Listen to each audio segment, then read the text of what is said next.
Après, il pourra regarder. Le pasteur dit que quand Jésus-Christ vient dans un corps, il exerce un ministère. Et quand la personne meurt, le même Seigneur Jésus-Christ va dans un autre corps pour exercer un autre ministère. Est-ce qu'il n'a pas dit ça? C'est ce qu'il a dit. Mais Branham là, il n'est pas mort ou bien?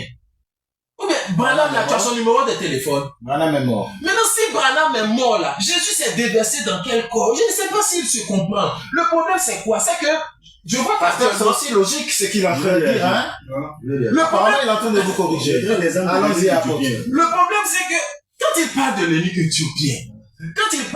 éthiopien, le pasteur doit reconnaître que Philippe qui est parti prêcher à l'eunuque éthiopien, toutes ces personnes qui ont marché avec Jésus n'avaient pas les clés du royaume des cieux. Par exemple, moi, je suis un disciple du prophète Takou Philippe, mais je peux venir prêcher au pasteur et il va être sauvé.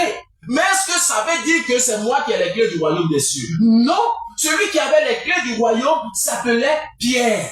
Et quand il dit que dans la nouvelle dispensation, Dieu ne choisit pas un homme, il fait encore de la parole menteur. Pourquoi? Parce que William Branham, même en qui il croit, a prêché, reconnaissait le jour et son message.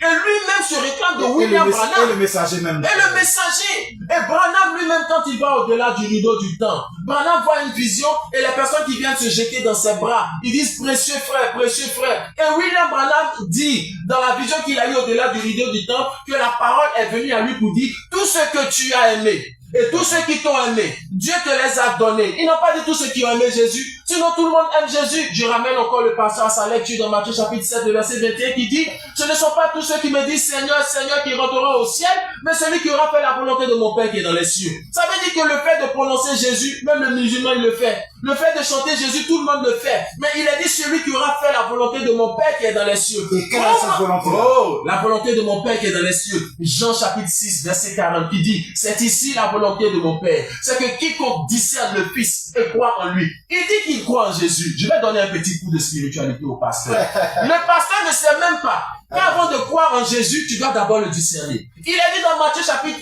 dans Jean 6, verset 40, c'est ici la volonté de mon Père, c'est que quiconque discerne le Fils et croit en lui. Ça veut dire qu'avant de croire en Jésus, tu dois d'abord le discerner. Comment le discerner? Discerner, c'est trouver quelqu'un qui est caché. Alors on va maintenant dans Matthieu chapitre 23, le verset 39. Le Seigneur Jésus-Christ dit, vous ne me verrez plus jusqu'à ce que vous disiez, béni soit celui qui vient au nom du Seigneur. Dans Jean chapitre 13, le verset 20, il a dit, celui qui reçoit quelqu'un que j'envoie, me reçoit. Tu as reçu quel envoyé de Jésus pour pouvoir te dire que tu as reçu aujourd'hui Jésus? Tu n'as pas encore reçu le vrai Jésus. Tu as reçu un Jésus imaginaire. Jésus se révèle toujours au travers d'un homme. Et dans Galates 1, verset 15, Paul dit, lorsqu'il a plu à Dieu de se révéler en moi. Donc le Seigneur Jésus-Christ se révélait en Paul au temps de Paul. C'est pourquoi tous ceux qui croyaient le Jésus que Paul prêchait étaient sauvés. Je vais donner encore quelques cours de spiritualité au pasteur. Le pasteur doit